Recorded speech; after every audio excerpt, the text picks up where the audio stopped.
Right, hello there everybody, and yes, I'm in my pyjamas. Got some new ones. Um, as it's October, I've decided to basically review some horror films. Um, I've also got what we were watching on the 6th of October, Saturday, 1984. Um, so I sat down and watched Wolfen this afternoon, and I thought that was very good. I mean, it's quite a slow start, and it takes slowly to get into. It was made in 1981 when three werewolf films came out: The Howling and American Werewolf in London. American Werewolf in London was good, like, because it showed the transformation of the werewolf and all the effects and all that. And so yeah, that was a very good film. And The Howling is a very good film, which was actually coincidentally directed by Joe Dante, who directed Gremlins, which is also another very good film. But The Wolfen flew under the radar for some unknown reason. It's quite good. I mean, for an 80s film, it stars Albert Finney. I know him as Scrooge, because every Christmas my mum used to watch Scrooge over the holidays, the musical. So that's how I generally know Albert Finney. So yeah, it's a really good film, and it does take a while to get into it because there's a slow build up to the reveal of the wolves or the wolfen, and so yeah, it's a very good film. Yeah, very good. Next week it'll be vampires. I'm going to be reviewing The Lost Boys. I have seen it before, and I've got it on DVD, and I really wanted to sit down and watch it. I haven't done that for a while. I think a lot of these 80s classics are definitely a lot better than some of the modern day horror films you get nowadays. Now it's just blood, guts and gore, and there's no real story behind. There's no real story behind these films. It's just blood, guts and gore. I mean, the most disappointing sequel I've seen is got to be... Actually, there's two. Exorcist Believer, which... Oh, and the Omen prequel, The First Omen. I found those films to be completely... I mean, I've got them on DVD because I thought, well, I've got the others, so I might as well get them. And because also Exorcist Believer was $6.99, I thought, why not?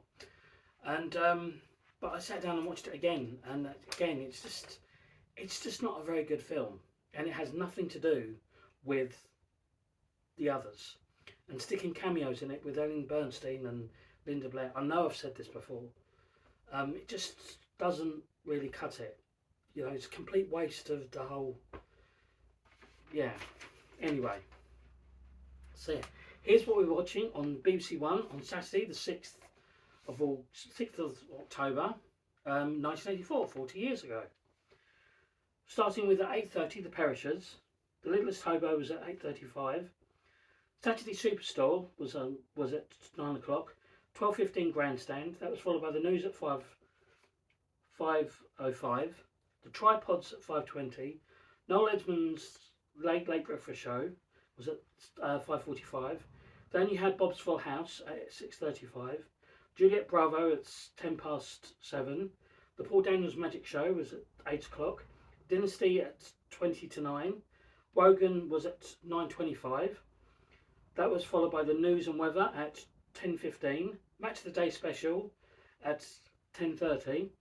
You had the movie The Stall at 12 o'clock, and then BBC Weather at 1:25, and then BBC closed down. Who actually remembers the close down? Before they had 24 hours, when it was taken over by BBC News, and when they played the national anthem, and it always closed down. I know there's a few little things on YouTube, and it always shows the close down. Especially, I think it's Christmas 1982, and they showed the Leaving the Night to Father Christmas and Good Night, and then the national anthem plays, and yeah. So yeah, and I've decided this year, for this year's telly, I'm going to be reviewing or going through what we were watching in the 70s. So I know I did the 80s and the 90s, and I've thought about doing the 90s ones again because they weren't very good and they were quite long, and I didn't quite like them. But maybe I might do that next year. I might do them again next year. But this year I'm going to actually be doing what we were watching, Christmas telly in the 1970s. So that'd be good. On over on ITV on Christmas Day, I've got Christmas on the brain. On ITV on Saturday the 6th of October 1984, started off with Good Morning Britain at 6 a.m, Stardate AM at 8:30, Cartoon Time at 9:25, Fraggle Rock at 9:30, 10 o'clock the Saturday Superstore, the Saturday Starship at 10 o'clock. That was followed by at 11:20 by Mr. T, Cat Weasel at 11:45, World of Sport 12:15, 5 o'clock ITV News, the Karate Kid, the Crankies Club at 5:05, Blockbusters at 5:35. The A-Team was followed by at 5:06. Punchlines at 7 o'clock. Bottle Boys at 7:30. 321 at 8 o'clock. The Gentle Touch at 9. The ITV News was followed at 10. Snooker was at 10:15. Then at 12:15 in the evening, in the early morning, London News headlines, and then obviously it was a close down. Which one did you prefer watching? World of Sport or Grandstand? Please let me know. So yeah, that's it for today's video. Next week, The Lost Boys and what we're watching on Saturday the 13th. I'm going to try and do some little extra videos when I'm off in a couple of weeks' time. I'll break up next Friday, and I just wanted to try and do a couple of little extra ones for you. I will try to do that. I'm actually going to try and find a book called Irish Ghost Stories. I will try.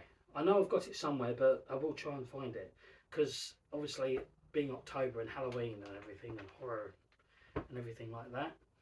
So yeah, I'm going to try and do that if I can. No promises. But anyway, that's today's video. Coming up next is the Sherlock Holmes, the last Sherlock Holmes story, Chapter 4, Part 3. And until next week, I shall see you next week. Bye bye for now.